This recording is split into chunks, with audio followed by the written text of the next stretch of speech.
those forums didn't happen.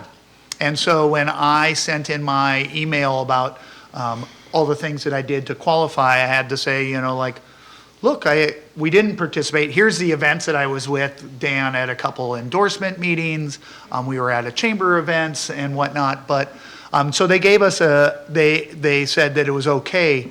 But I think there's an onus there on the city itself. If that's going to be a requirement, it's not on the campaigns to create those forums. It is for us as a city to say, hey, we want to make sure that each district has these forums, and so that everyone can participate. Great. So that was what we were talking about.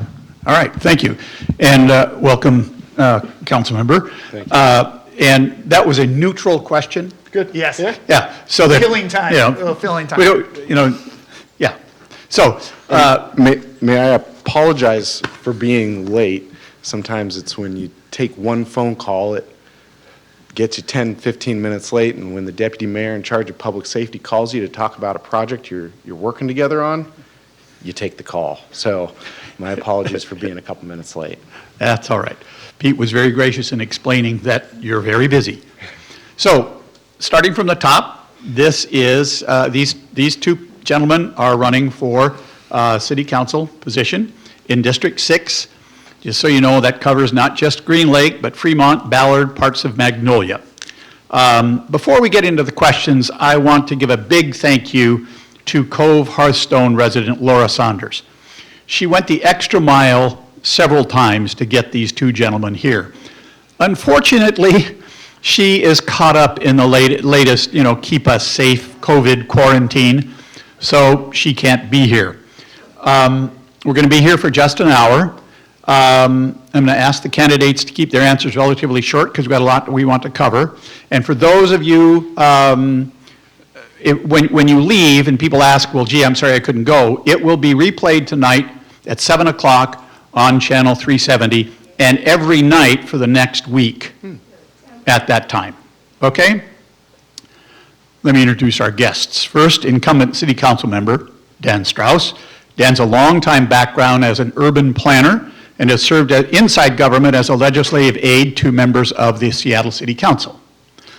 And Pete Henning owned one of my favorite brew pubs in Fremont for a while, the Red Door, sold that in 2020, and is now the executive director of the Fremont Chamber of Commerce. He's also served on the police department's North Precinct Advisory Board. So a topic, several residents have sent us questions, and the continual theme, not surprising, is the issue of homelessness. Mm-hmm. I want to make it specific to here, because both of you support myriads of plans for helping the less fortunate who are living on the streets. Rather than generalities, I want to talk about a very specific situation we have. The Dockside apartment is just a couple of blocks over here. It was purchased by the City of Seattle. It's now managed by Lehigh, the Low Income Housing Institute. We had a presentation from Lehigh in this very room, and they told us what they're going to be doing, how they're going to keep the neighborhood safe, and we were very welcoming, and they were welcoming to us.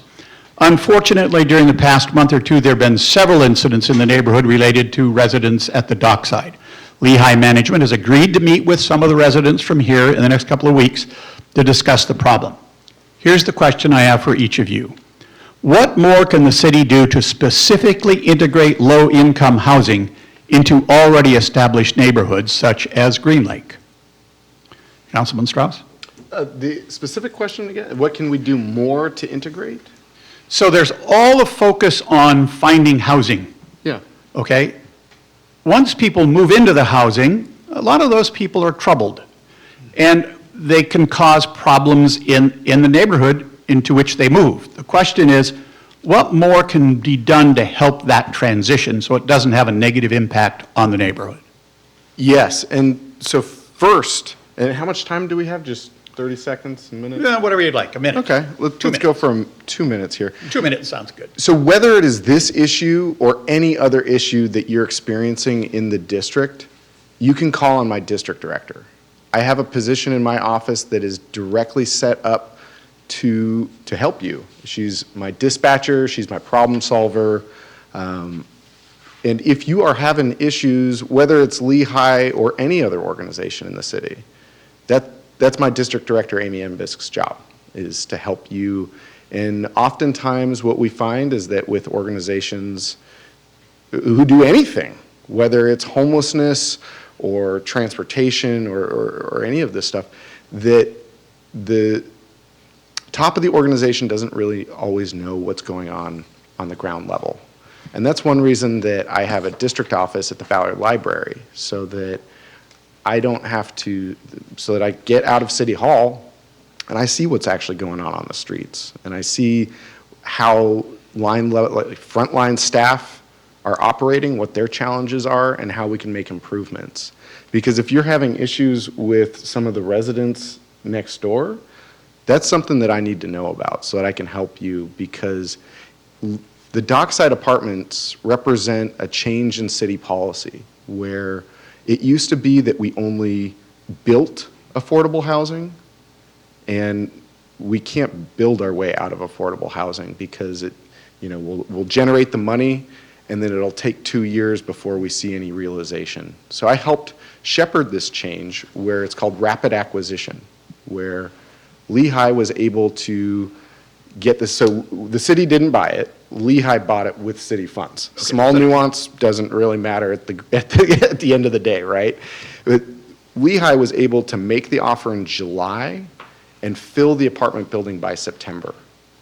Before rapid acquisition, that process would have taken 2, 2.5, or 3 years. And for us to be able to rapidly address the homelessness crisis, we have to be able to buy this permanent housing faster. And I've heard anecdotally, I can't track people's information, but what we know is that when I led the encampment resolution at Woodland Park, we temporarily housed a lot of those people at the South Seattle Tiny Home Village before they got their final placement.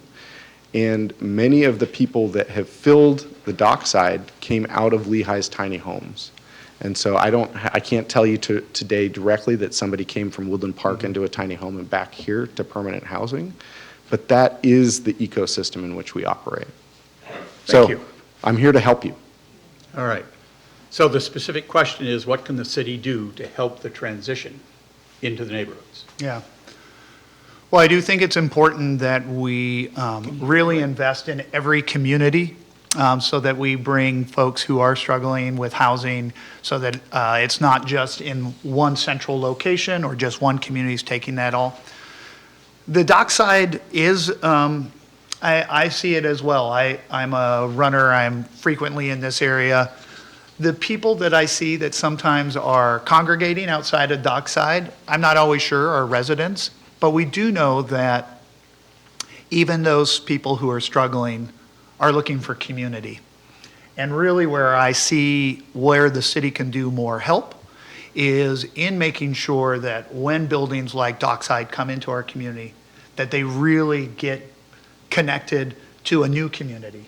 Because if not, we're going to find our old community.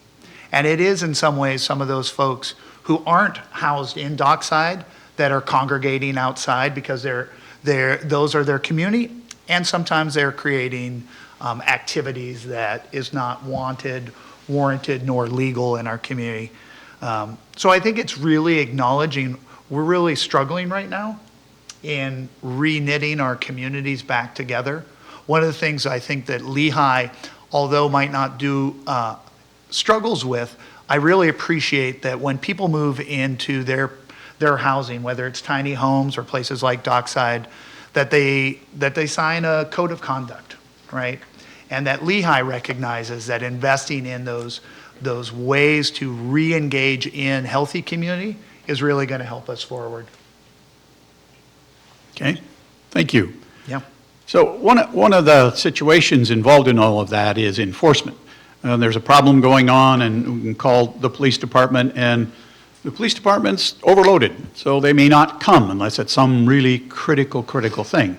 So this is really a question about funding the police department. Councilman Strauss, in 2020, you supported initiatives to partially defund the police. Lately, you've been saying, well, that was probably a mistake. It was. We shouldn't do that. Okay. So why was it a mistake, and what do you think should be done now? Well, let me just first start by saying those three words, defund the police, mean something different to every single person I speak with.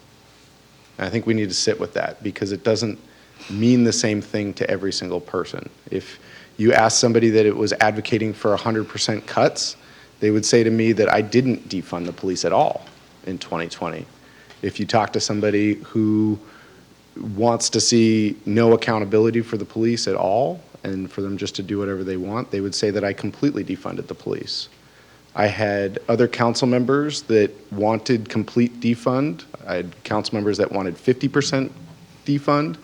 And during that time, I had a nuanced conversation that was lost amongst the yelling about, and this was the first, the things that I said then were that we have to define the cuts because blunt cuts aren't good, that we have to scale up all our alternatives. And what has happened since then is that I've voted in favor of funding the police time after time. It was my amendment last year that brought the council's budget into 99% alignment with Mayor Harrell's SPD investments. And that specifically includes fully funding our recruitment plan, our police officer recruitment plan. Mayor Harrell has endorsed me and my campaign because he knows that I'm a partner in helping to rebuild the police department and make it better and safer for all Seattleites. It is important to understand that three words can mean something different to so many other people. Again, what I said in 2020 was that we have to define the cuts because blunt cuts don't work. We have to scale up before we scale down. And my actions since then have helped support our police officers, including fully funding our recruitment plan because we need good officers that represent the values of Seattleites. Thank you. I have a quick question. Can you all hear all right? Okay, great. Just want to make sure. That everybody mutes their cell phones. Yeah, I know. Sure, mine's muted. So, three words for you then. What about the police? Public safety is truly one of the things that was the main reason which I chose to run for city council. What we are seeing in our communities right now has been really hard to see. It's been really troubling. And Dan and some of the other council members only talk about defund in terms of resources of money. And what has happened is we are close to 400 officers shorter than we used to be, and we were already at a deficit for a city our size and one that's grown that way. And I really look at it as more of where do we put our attention, how do we build those relationships, having a honest relationship, one that's built on trust so you can have those hard conversations. I'm not sure that the current council really has the trust or has those honest relationships within law enforcement to find our way forward.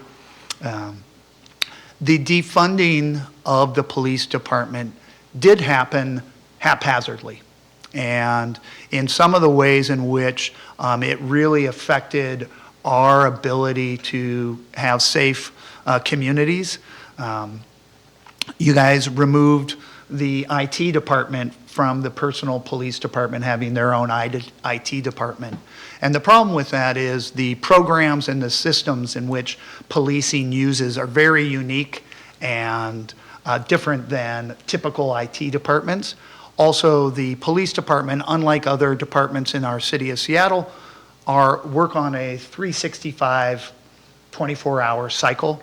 And so they need an IT department that is a lot more responsive. And currently, at least in the North Precinct, when I was doing a ride-along this last year, we were trying to do a warrant request for a really horrendous driving under the influence where a person was found outside the vehicle, but we were pretty sure that that was the driver of the vehicle. Some people were hurt. And when we went to the North Precinct to write up the warrant request, 2/3 of the computers were actually not working, and it took that officer an extra almost 10 minutes just to find a computer to write up that warrant request. And then when they went to print it, both he and the two officers who were working the desks that evening started to clap in unison because they were surprised that the printer was actually working so that they could do that work. And gallows humor is appropriate, you know, in any incident, but it just was reflective to me of like, not only are we down in the amount of officers we have, we are creating these unintentional roadblocks in terms of our being able to respond to the actual issues that are happening in our communities. Priority one calls a service where there is actual someone in crisis with probably violent activity happening. We do respond to those pretty quickly in our city still. Priority 2 and priority 3, the majority of the calls in which we feel are happening in our community barely get responded to right now in our city because of that. And so the relationship needs to be rebuilt. And it cannot just be done with funds, Dan. And you and the council have really harmed our ability to dig ourselves out of that hole. Frank, may I? Oh, of course. Thank you. So it goes beyond funds. It goes to relationships. And I have very good relationships with the police chief, with the North Precinct captain, and with patrol officers here at the North Precinct. These are relationships that I have where they can tell me what's going well and what's not, and how I can help them. And this, again, my district office at the Ballard Branch Library, it's at the Service Center. Thank you. I see that I'm not being loud enough. My district office at the Service Center at the Ballard Library, where you can get your passports, is also shared by the North Precinct as a substation. So it gives me the ability to develop relationships that are outside of the funding cycle. And you know, things that didn't work out in 2020, like parking enforcement being at SDOT, it again was my amendment that moved them back into the police department. And so with the IT issues that my opponent has just raised, governing is an iterative experience. It is not a one moment in time spells everything else forever after. And I'm the type of partner that works well with others to find out what those things need to be changed. Relationships, funding, policies. That's one of the reasons why, you know, I took a call from the deputy mayor right now about addressing public safety. The mayor's team trusts me as a partner in being able to make our city safer. We rely on each other, and we have important initiatives that the time for somebody to come up to speed in this office will take a year just to get their feet under them. And what you've got with me right now is somebody who understands how the system works, who's working with the mayor. That's why the mayor endorsed me in my campaign, because he understands that I'm a trusted partner in addressing the issues that my opponent just raised. In the issue of public safety, Dan, I've been part of the public safety solution and process for over 20 years. For over 20 years. So I do not believe that it's going to take time to get up to speed and what the tools are that we need to make our city safer. You touched on a hot button issue for this place. Parking enforcement. So here's what's going on. The city has, the SDOT, Seattle Department of Transportation, has decided to make all the streets around the Hearthstone paid parking now. We've gone through one iteration where they sent us this and everyone went, oh no, oh no. And then so we wrote to SDOT and they responded and said, okay, we understand your needs. But the problem we have is that we have 145 or so employees who work here, and where are they going to park to come to work? And also, I went over to the Green Lake Grill the other day. I was looking for parking during the day, it's $4.50 an hour. So if we bring that sort of parking levy to our community, our residents are going to suffer and our employees are going to suffer. What can be done to ease that?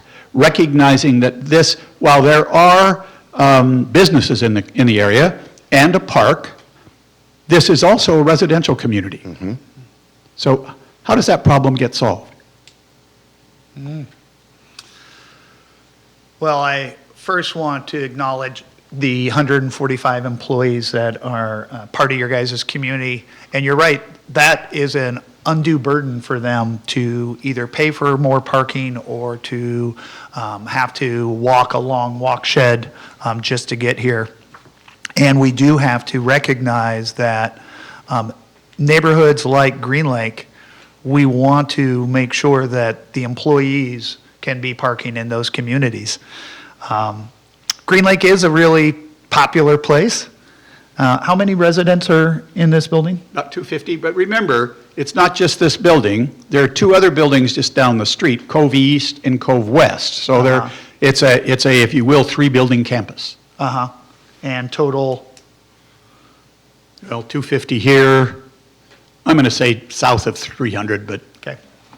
in that. So are there, I mean, I would hope that there are programs where ride share, where you guys are, as a community, sharing in vehicle shares and things like that to also help to reduce our impacts on our communities. I did drive here today.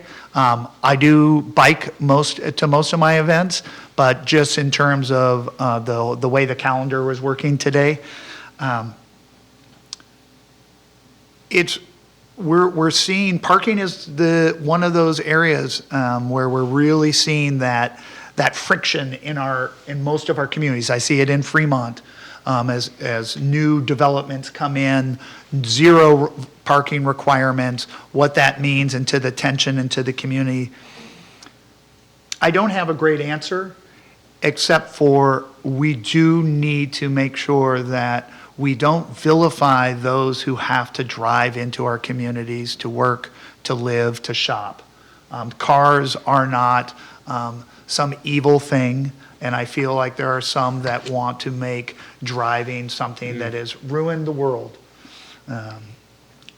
Okay, thank you. Yep. Thanks, Frank. So I am very well aware of the parking issues here, not only because I used to live around Green Lake at 80th and Ashworth, and I would choose to not move my car, walk or take the bus or take rideshare simply so I wouldn't lose my parking space in front of my house. And I also know about it here because my grandmother's twin sister used to live here at Hearthstone for many years. I can't tell you how many family holiday parties I've had down in that grand ballroom downstairs. And sometimes I would even walk from my house at 80th and Ashworth here because I didn't want to give up my parking spot and I knew that parking was bad here. Like my opponent said, there's no simple or straight answer to this problem here because Green Lake is the most heavily used park in our park system. We are in a business district, and so while the penalty of a $4.50 an hour parking fee, what that does do is when you have paid parking and you raise the fee that high, it creates more turnover. And I know that that doesn't make good sense feeling it when you have to pay for it or when you're still circling the block. But the intention from that policy is there to be able to turn over parking so that you're more easily able to park. Now, again, if there are issues that your building and your employees are facing, this is why I have a district director, so that you can work with them and me. And SDOT might not be able to give you a good answer, but let's at least ask the question, what other things can be done? We're facing this very same problem in Ballard with employees being able to park near their businesses and be able to work an 8-hour shift without having to go feed the meter or get a parking ticket. So it's not unique here, and there are different solutions that we can use in different places. I recognize that it is hard and that there's not an easy solution, I'm here to work with you. And, you know, it's in an ideal situation, like, right, I'm using ideal, that we would have transit that operates in such a way that folks could choose to not use their car. We're not quite there yet, even though we are closer here to the light rail than almost anywhere else in District 6. And there's still improvements that need to be made, especially with Metro. So I stand ready to help you. I know that this is not an easy one. Frank, can I just add? Of course. So one of the things that I hear from both residents when I'm out knocking on doors and then as the executive director of the Fremont Chamber is when we are struggling with finding parking spaces or we're paying exorbitant prices for that hourly parking on the street or we get a ticket, that there feels some frustration when there are some in our community who aren't being held accountable as well. And I mentioned the commercial area along the Leary corridor where we're seeing a lot of issues around encampments and RVs and cars in which it seems like there is one group is being held accountable and another group is not. And that frustration is real. There's not a lot of perfect solutions for it, but I do want to at least give voice to those folks who I hear that frustration a lot, that we are not everyone is being held accountable to the same standards. Okay, thank you. So a lot of times it comes down to money. How much money do we have to do this, to do that? A highly respected Crosscut Elway poll was just released, and it found that more than 60% of Seattle residents support some form of new tax on Seattle's largest businesses. Now, you may recall that with so many successful cap companies in Seattle, there have been calls to levy a special tax. The city council passed such a tax, only to repeal it months later after a pushback by businesses. So the questions I have is, Councilman Strauss, you've said you would support something like a local version of our state's new capital gains tax on the wealthiest individuals, right? Okay. You've said there's no need for new city taxes. I actually don't support those kind of taxes at the municipal level. I do at the state level. And because of that is because when we try to squeeze that balloon and just tax here, what happens is each municipality, as you go across that city lines, things change. And so businesses that work regionally are really put in an undue burden about like, okay, when are we paying this? Or it incentivizes them not to be in our city. And I really think that if we want to make our state less regressive, we have to do it at the state level. And I strongly believe that. But municipal governance is really the basics, and it isn't around these kind of policies. And that's why I have that position. Okay. So you're in favor of some sort of tax like that. It didn't work last time. Why would it work this time?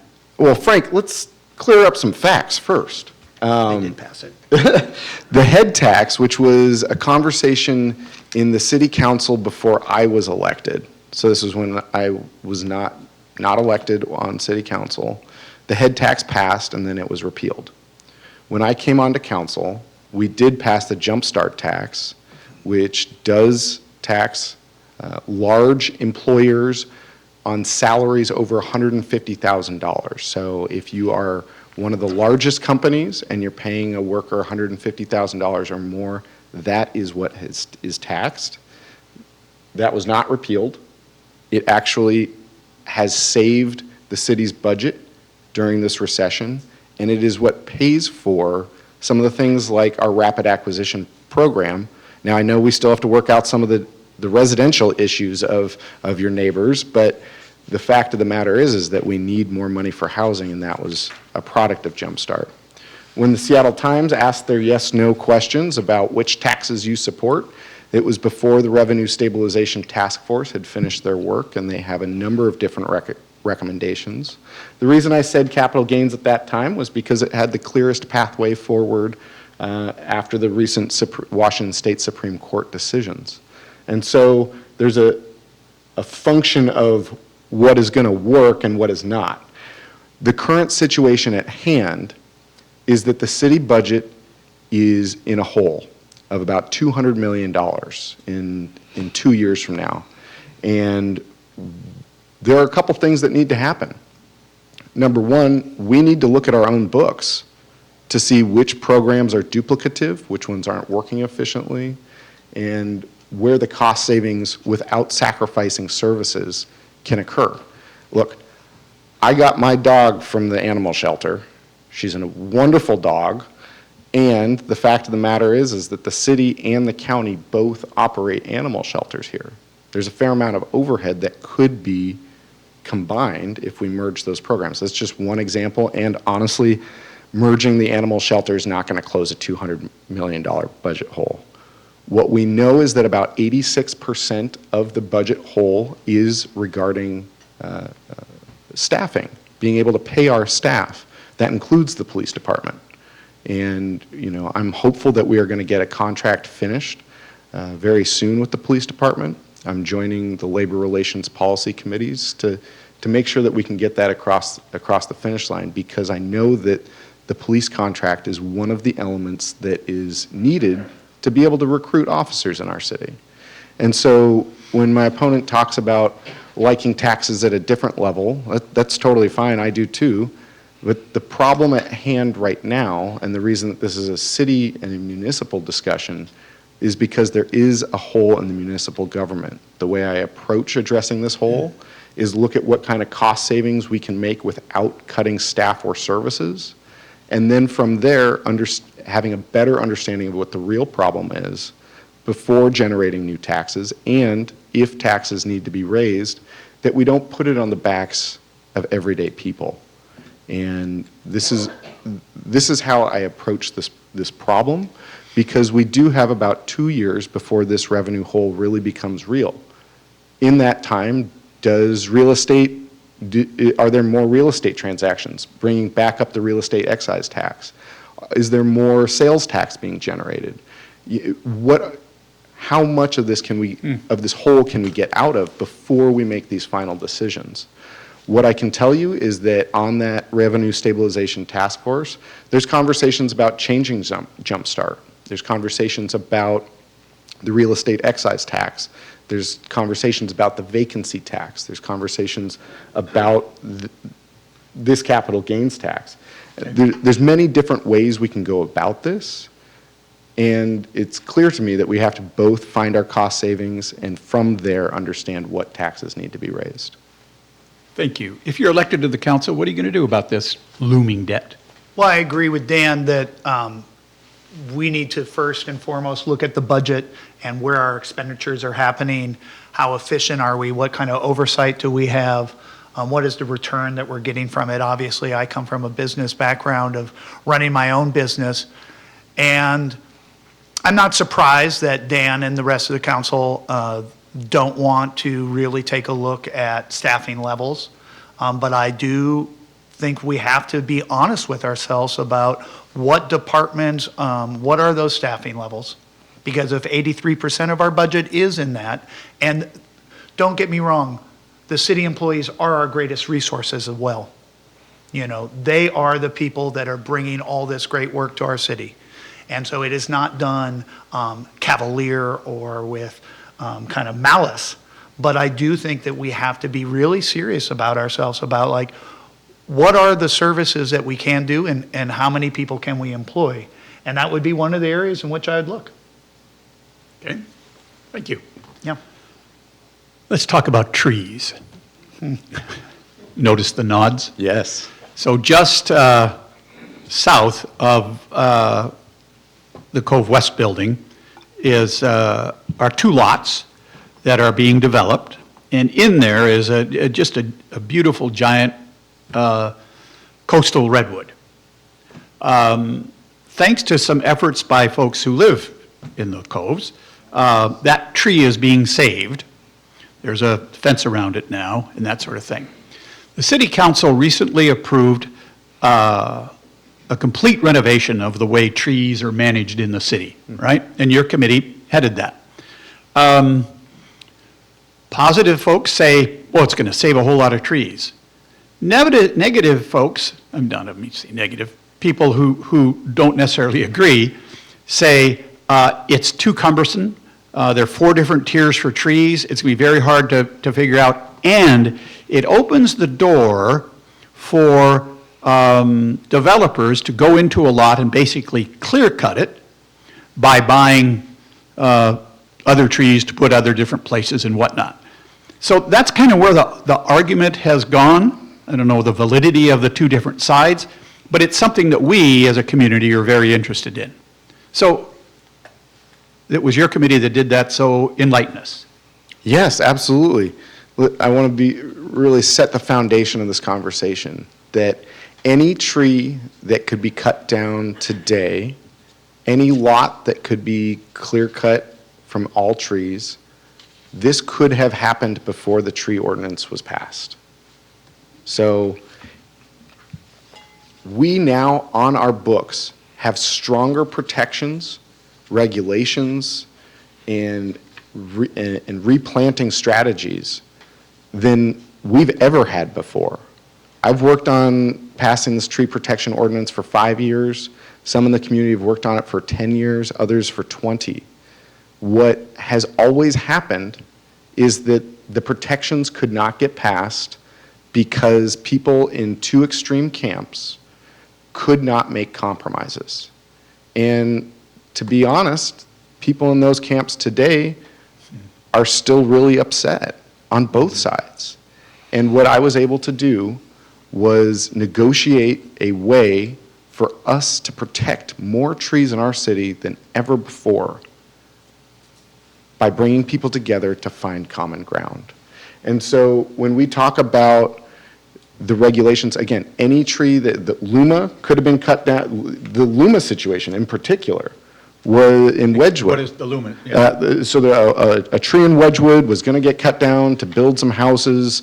It ultimately was not cut down. What folks were saying at first was that Luma could be cut down because of the tree protection ordinance.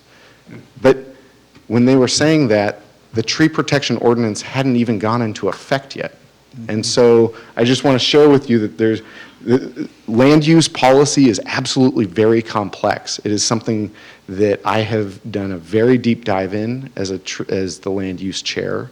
And what I know today is that we have more trees protected. There are more trees that will be preserved. There are more trees that will be planted as a result of the tree protection ordinance.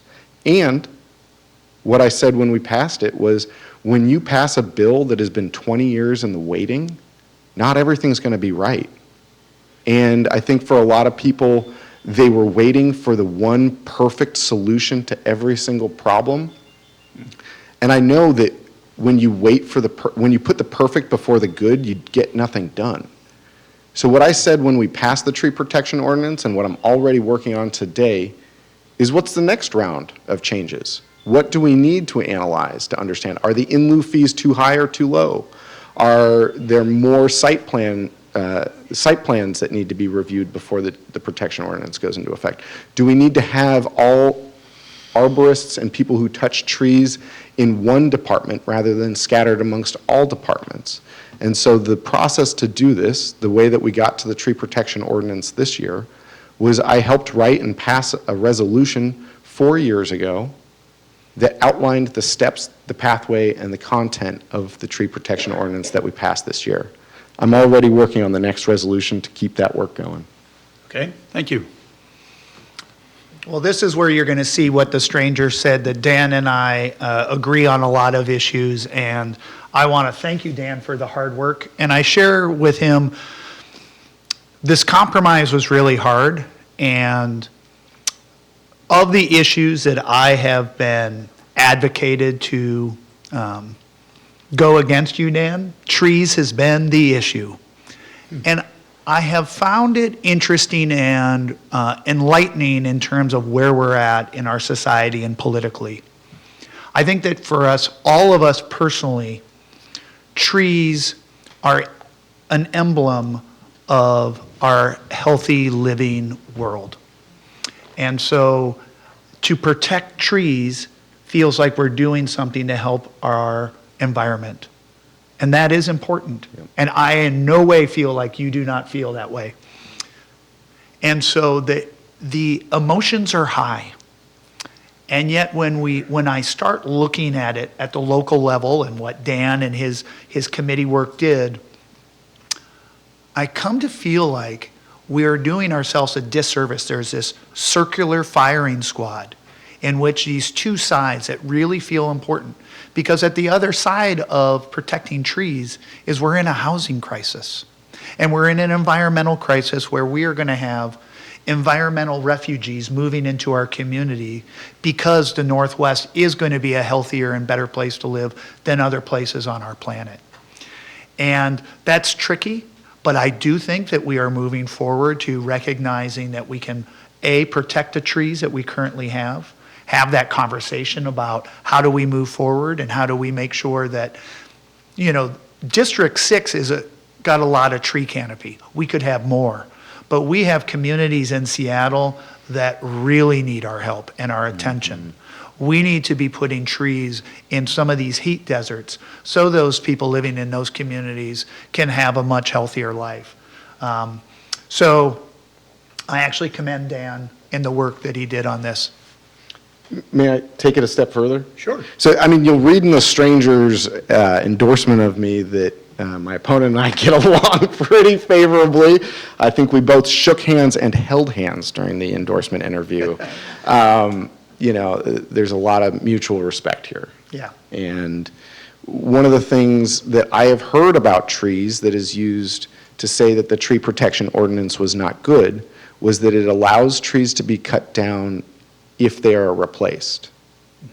I want to go back to the code before we passed this ordinance. Before we passed the ordinance, the tree could be cut down. That was the end of the story. It didn't have to be replaced. It didn't have to have funds set aside. And so before the tree protection ordinance, the tree would just be cut down. After the tree protection ordinance, it either has to be replaced or funds paid to grow our tree canopy.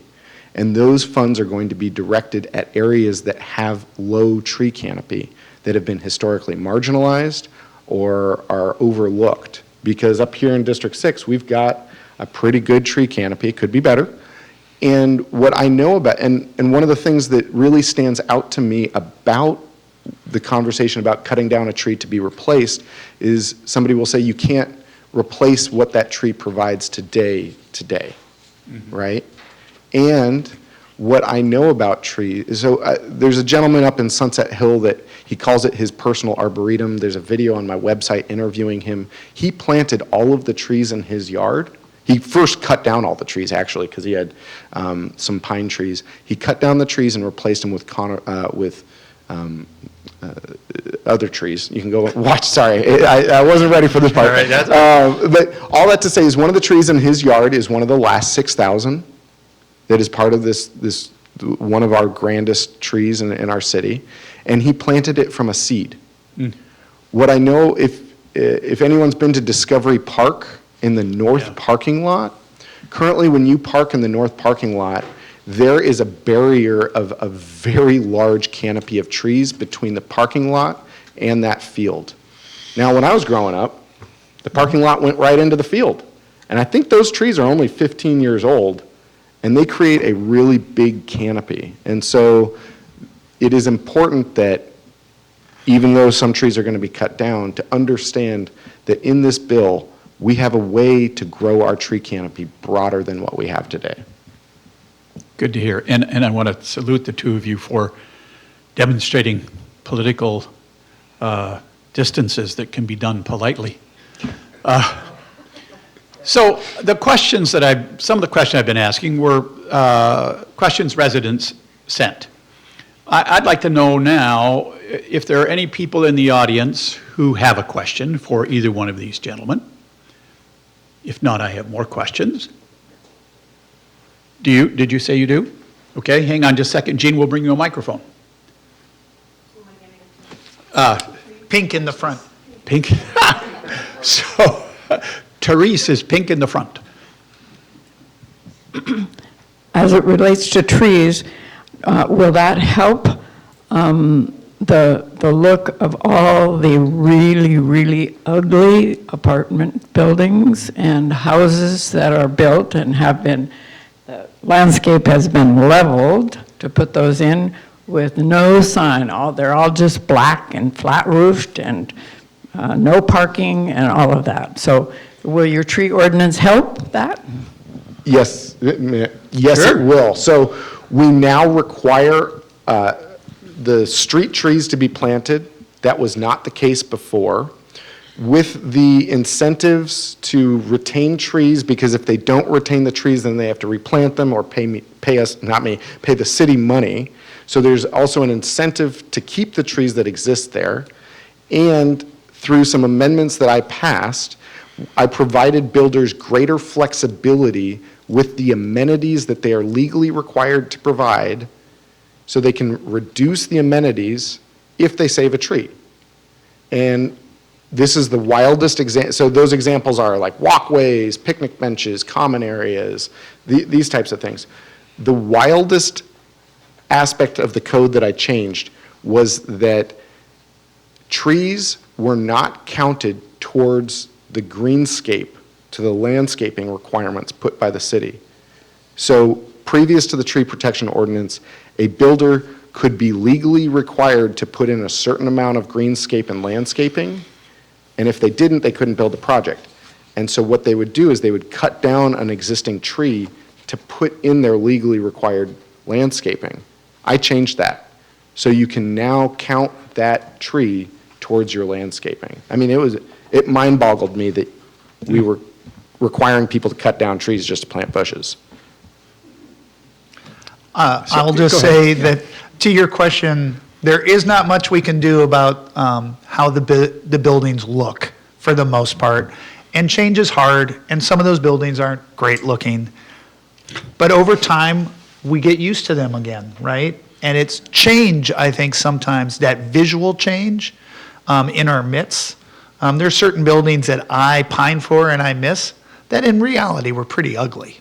But they had a nostalgia feel to them. And so I do think that when I see an ugly house go up, or houses that once there was a single-family housing there, I'm more focused on, I really hope that those are some really good new neighbors moving into my community, and that I really focus it back on the people in those houses, and not so much of like, what does it look like on the outside? What do I care if they like it? Fair enough, as long as it's safe to code. But it is hard to see. I do share that with you. Okay.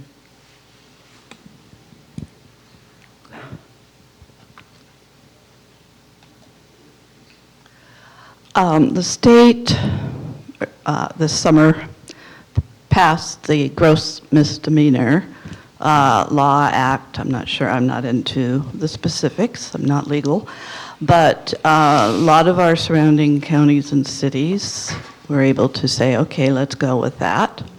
Why can't Seattle, the gross misdemeanor, Seattle decided to punt and do nothing. And so we still have, when we have the drug activity outside and other things like that going on, right outside people's apartments, the police can do, why should they bother? Because nothing's going to be done. No charges will be brought. Per my understanding, I could be wrong. So anyway, I'd like to look a bit more on why Seattle punted and did nothing. Would you like me to start? Well, I'll just say that Dan did vote for it. In the vote, it did not pass. Dan did vote for it. The arrest is, Is everybody clear what we're talking about? Okay, that's what I thought. So if you would explain real quickly Yep. what it is. Yep. So there was a Washington State Supreme Court case that was brought to them about felony charges that was brought on an individual, whether or not they were charged with possession of a drug, whether or not they should be actually charged with that level of possession. The state Supreme Court determined that that our current system statewide was not sufficient And it overturned a lot of cases because of it, and it's created a large body of work. And one of the aspects of that work was a requirement that the state legislature pass new statewide legislation about possession and what they of drugs. And the decision there was to change it from a felony to a misdemeanor. And what that means is that felonies are prosecuted at a county level, misdemeanors are prosecuted at a city level. And so when the state made that choice to create a misdemeanor rather than a felony, it then put into action the fact that cities then had to adopt it within their city code for their city prosecutors to be able to prosecute the case. Now, the county could continue prosecuting misdemeanors should they desire to. And throughout our state, I work with the Association of Washington Cities as part of my work on the Seattle City Council, and so I've worked statewide with other municipalities about this issue. So in other places in Washington, the county could start prosecuting. King County prosecutors said that they would not, and that really put the onus on the city to pass this. They call it the Blake fix because it was the Blake decision at the Washington Supreme Court. Now, do I think that everyone should be arrested and that we should lead with arresting people? No. And I know that we need every tool in our toolbox when we're working with people who are heavily addicted. And so, I do believe that we need to start with diversion, and if diversion doesn't work, then we need to have other options. And to do that, that means that we have to pass this legislation at the city. Now, we expected it to pass last time. It did not pass last time. Since then, the mayor has set up a task force to really iron out the issues. This bill is coming back before the city council tomorrow. And quite frankly, there's a little bit of worry that some people will hang amendments on it that will make it not work. And so this is a hot topic to watch in the next 24 hours because I do think, again, it's important that we have this code in our books and that we need to lead with other ways because jail it's not rehabilitation. It's the most expensive option that we have. And also understanding that for some, that's the only option. Okay. So within this fix, there's a bunch of steps that happen within it.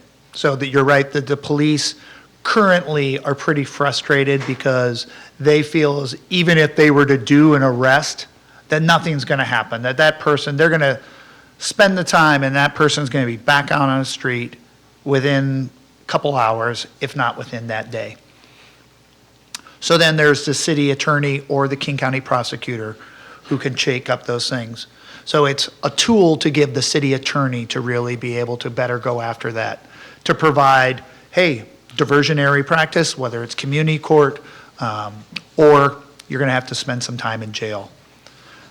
Then there's the jail, right? And we do need to really take a look at how we are giving people that space to really have some safety. I do outreach to our unhoused neighbors in the Leary area. And, in my last career in hospitality, I primarily focused in nightlife and alcohol sales. So I have a lot of experience in dealing with people who are inebriated. I have professional experience in that. The current situation we are in, fentanyl is a poison that I have never seen on our streets before. The ability to actually even connect with that person, if they are in this cycle of addiction, is so hard. They are struggling so hard. My heart really pains for them. And so when we are doing outreach, it is the basics. At the same time, on those street fronts, there is very often an RV or a tent in which the person in those RV or tent are not in crisis, they are the drug dealer. I think it's very important that those are the people we really need to go after, to give some calming. Our unhoused neighbors are the ones who are the greatest victims of crime. Part of the reason why they are doing drugs at a higher rate is because they feel constantly unsafe. And this drug, in the way it erodes into our mental capacity, our cycle of addiction, a high can last 20 to 40 minutes, and it can cost as little as $1. And so these people are just in this constant crisis. It is inhumane for us to allow that to happen. And Dan is right. Jail is expensive, and it's not a perfect solution all the time. But it's sometimes one of the only tools we do have currently. And the other victim in this is the community at whole, right? And we need to be able to allow for our community to be able to take a breath, for a business not to have an encampment right in front of it constantly, for us to just see this degradation within a stretch that is constant. And so we do have to, unfortunately, I think, have more people in timeout, in jail, so that they know that, like, this cannot continue. And that gets back to that accountability piece that I talked about earlier. That is hard to say. I don't think that it is uncompassionate of us. I know for myself, when I do outreach, I feel compassionate towards those people.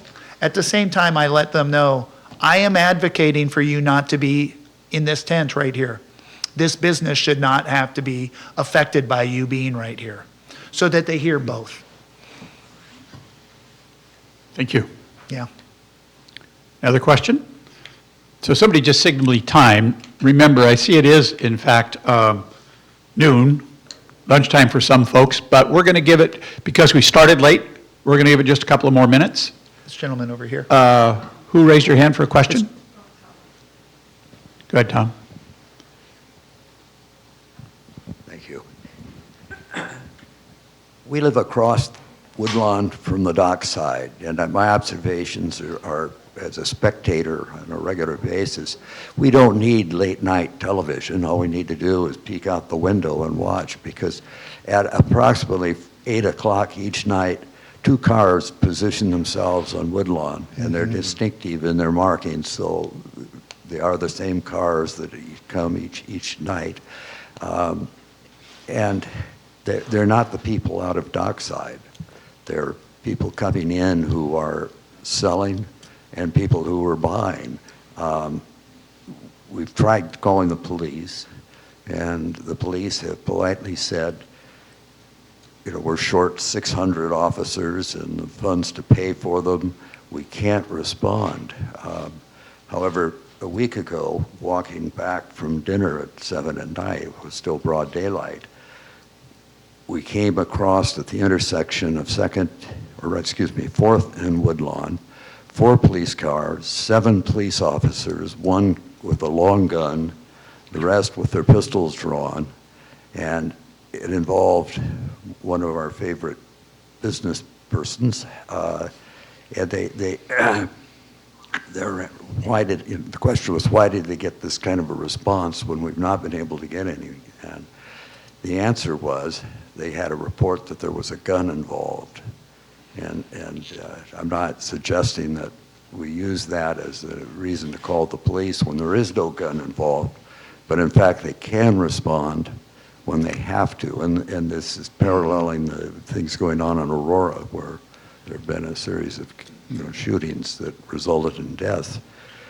So, I for one have been quick to say that the dockside is the problem, but I don't think it is. It is what the dockside attracts that is the problem, and the people it's attracting are doing destruction to the neighborhood. Mm-hmm. Yeah. Okay, go ahead.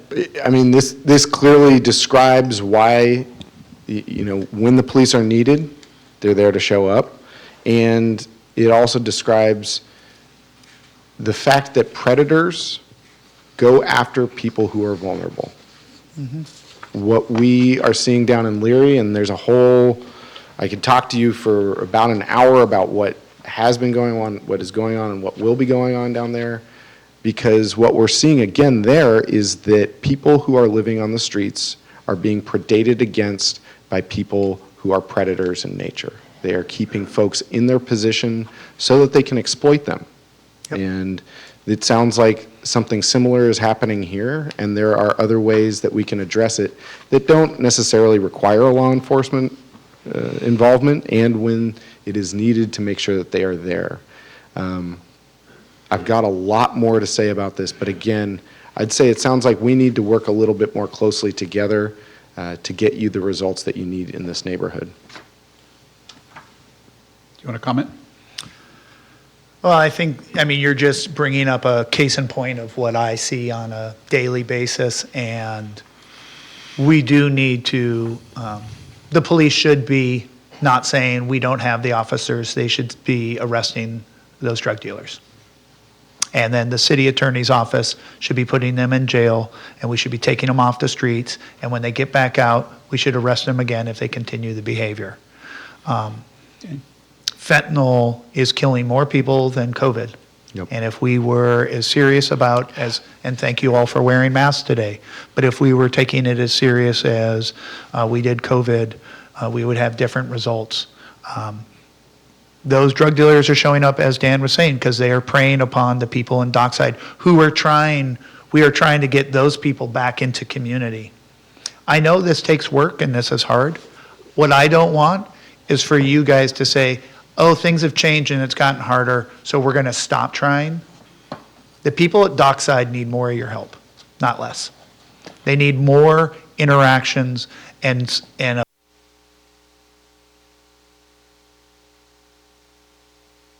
than with the people in those cars.